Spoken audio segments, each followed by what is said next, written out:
Highlights brought to you by our friends at the Penticton Herald as the V's kicking off Easter weekend at home against the Trail Smoke Eaters. Fraser Rogers, Tim Hogg on the highlights with you. And early on, Simone Meyer almost found daylight through Tegan Kendrick, but that just went wide.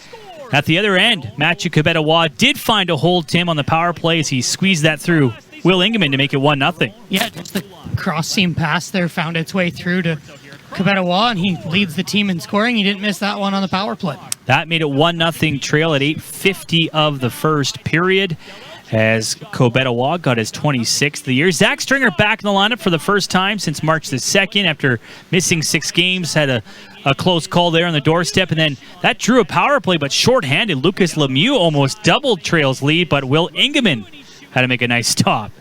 And then early in this second, I know baseball just started. Well, here's a knuckleball from the blue line. This is a weird one. Isaac Fecto off Daniel Bookbinder and in to make it 2-0 just 20 seconds into the middle frame. Yeah, case of follow the bouncing puck there. Unfortunately for the V's, they go down 2-0 on a bit of an oddball.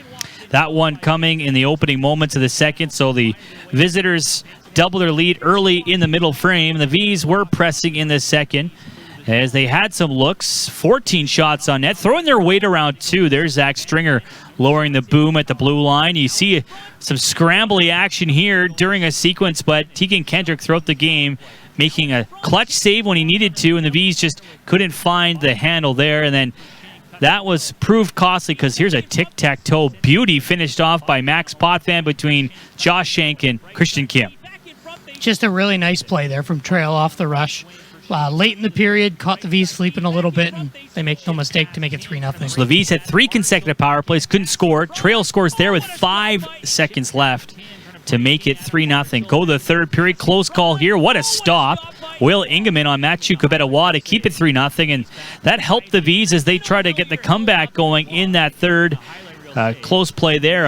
A hook on the hands for Connor Hellier, not called, and eventually the V's get to the power play, and this time they finally convert Tim on a nice play down low. Yeah, just Keenan down to Renfrew and across to Cal Arnott for his 27th of the season on the power play to get the V's back within a couple. That at 5:30 of the third. Another look at it from behind the net. As you mentioned, his team best 27th, team best 8th power play goal, and then 4-on-4 hockey. What a blast from Francesco Del Elche.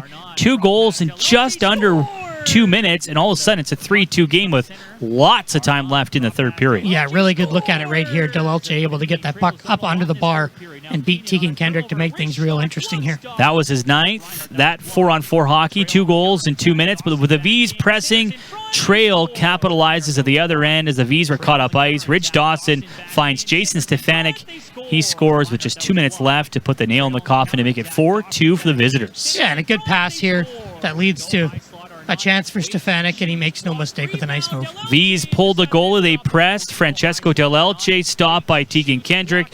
As you see at a second angle there in the final minutes of the third, Trail scores a big win in Penticton that is a long time coming since November 2019. Their first regular season win at the SOEC. Highlights brought to you by the Penticton Herald.